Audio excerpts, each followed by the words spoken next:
Billion भी कम है। इमरान खान इसके बाद 10 बिलियन की बात कर रहे थे, इसलिए क्योंकि ये दरख्त लगेंगे तो नीचे, और ये जो असरात हैं, जब आपको पता है ये ऊपर से सैलाब चलता है ना पहाड़ के ऊपर से, ये जो पत्थर आता है, ये जो बिल्डिंगें टूटती हैं, ये जब ये जो दरिया के साथ ये गैर कानूनी है, आपको पता ना, एक जो बहुत बड़ा नुकसान होता है वो बिल्डिंग्स जो बिल्कुल दरिया के अंदर बना देते हैं, और एक दफ़ा उन्होंने कहा जी यहाँ स्टे ऑर्डर ले लेते हैं, फिर कोई वहाँ से हटाता नहीं है, दोबारा बना देते हैं।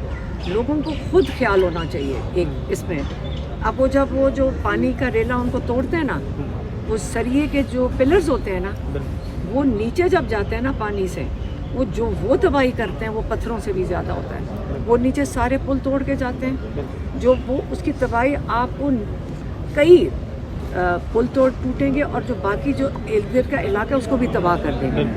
तो इसलिए इसके ऊपर ये सिचुएशन है, अगर इससे भी हम ना सीखें, क्योंकि हम कई दफ़ा देखते हैं फिर लोग जाकर और आपको पता है कि गैर कानूनी है, और जाके दरियाओं के अंदर जाके बिल्कुल साथ घर बना देते हैं। उनकी बिल्डिंग तो चली जाती है, लेकिन उसके बाद जो वो नीचे नुकसान करती है, तो ये तो वो उनका भी क्रिमिनल एक्ट होता है कि उनकी जो टूटा हुआ सरिया और ये जो पूरे पिलर्स हैं, ये नीचे जो सरकारी नुकसान होता है, उसके बाद आपको जाके सारा कुछ दोबारा बनाना पड़ता है। अमीर मुकाम साहब का एक ऐसा होटल था, वो तो गिराने से इनकार कर दिया था चीफ मिनिस्टर केपी ने।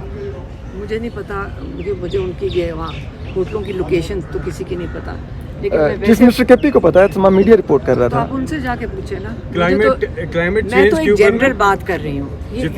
जितने भी इनिशिएटिव्स इमरान खान साहब ने लिए थे क्लाइमेट चेंज के ऊपर, दुनिया में आवाज़ उठाई थी। यूएन की स्पीच उठा के देखो, पाकिस्तान क्या इकदाम कर रहा था कि पूरी दुनिया पर ज़राई कर रही थी, कुछ चीज़ थी तो कर रही थी।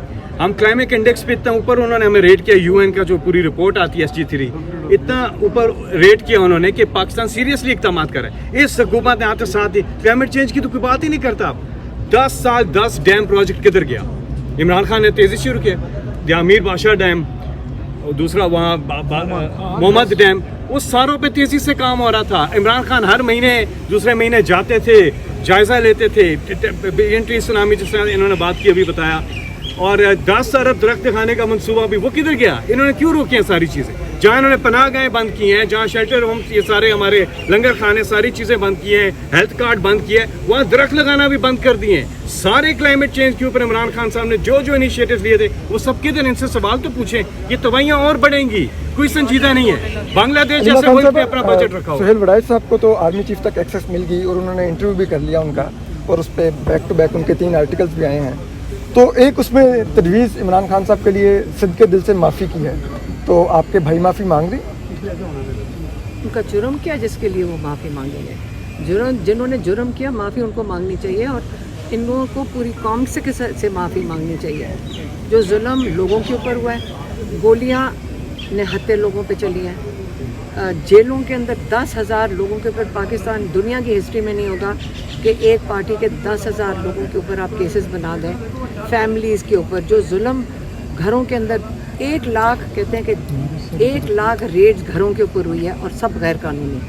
तो अगर ये माफ़ी मांग लें, उससे ये होगा कि ये जो इनको खौफ और डर है कि हमारे साथ क्या होगा, क्योंकि जो जुल्म करता है ना, सबसे ज़्यादा खौफज़दा वो होता है। जो जुल्म खा रहा होता है ना, वो मजबूत हो जाते हैं, क्योंकि उसको पता है मैंने जुर्म नहीं किया। लेकिन जो जुल्म करने वाला होता है, याद रखें, जो पर्सिक्यूट करता है ना, वो खौफ में रहता है सारा दिन, रातों को नींदें ख़त्म हो जाती हैं। तो जो लोग जुल्म कर रहे हैं, उनको माफ़ी मांगनी चाहिए। पहले अल्लाह से तौबा करनी चाहिए, फिर लोगों से माफ़ी मांगनी चाहिए। और जब ये बात कर रही है, कौन जुल्म कर रही है? ये जो भी कर रहे हैं, ऊपर से लेकर नीचे तक। आप मुझे कहेंगे कि जी मैं पुलिस वाला हूँ, मैं मजबूर हूँ, मैंने गोली चला दी। आप मजबूरी किसी की नहीं है, आपने जवाब अल्लाह को ही देना जाकर। किस कानून ने कहा है कि आप इंसान की खिदमत करने नहीं आए, यहाँ इंसान की मुलाजमत नहीं, आप स्टेट के मुलाजिम हैं। स्टेट इंसान कौम है। यहाँ पे इनका गलती ये होती है कि इदारा स्टेट है, कौम स्टेट है। स्टेट की मुलाजिम कौम का खिदमत करने आया है, वो ये नहीं करने आया कि उनके ऊपर गोली चलाए या उनको मारे, क्योंकि एक अफसर ने ऑर्डर दिया। गैर कानूनी ऑर्डर की आपका जो ये लॉज है ना आपके गवर्नमेंट के, इसमें लिखा हुआ है कि आप गैर कानूनी, अगर आपको कोई कहे हुक्म दे, वो आपने नहीं मानना। आपने अपने मुल्क का कानून मानना है। तो आप जिस अगर- कानून की बात अगर- कर रहे हैं वहाँ पे तो चीफ जस्टिस फाइल नहीं पढ़ के आए होते तो वो केस एडजर्न हो जाता है। देखें, जब निज़ाम ख़राब होना शुरू होना तो हम लोगों ने, अगर इमरान खान खड़े हुए थे इस निज़ाम के लिए, एक इंसान, वाहिद इंसान खड़े होते, उनको ये पता था और वो कई दफ़ा कह चुके हैं और अपनी स्पीचों में कह चुके हैं कि देखें, एक निज़ाम जब ख़राब हो जाए, पाकिस्तान ख़राब नहीं है। हम लोग अगर जुल्म होने देंगे तो होगा, अगर जुल्म के ख़िलाफ़ खड़े होंगे और मिलकर फैसला करें कि हमने ये निज़ाम बदलना, तो फिर बदलेगा। हम इसके हिस्सेदार नहीं बनना चाहिए। और अगर अब कौम बाशऊर हो गई है, जुल्म उन्होंने देख लिया, उनके घरों तक पहुंच गया, उनको पता है कि अगर इस जुल्म को चलने दिया तो ये मज़ीद बढ़ता जाएगा। तो हम तो सब कोशिश ही कर सकते हैं, बाकी अल्लाह के हाथ में। बाकी अल्लाह के हाथ में। बहुत शुक्रिया अलीमा खान साहब की।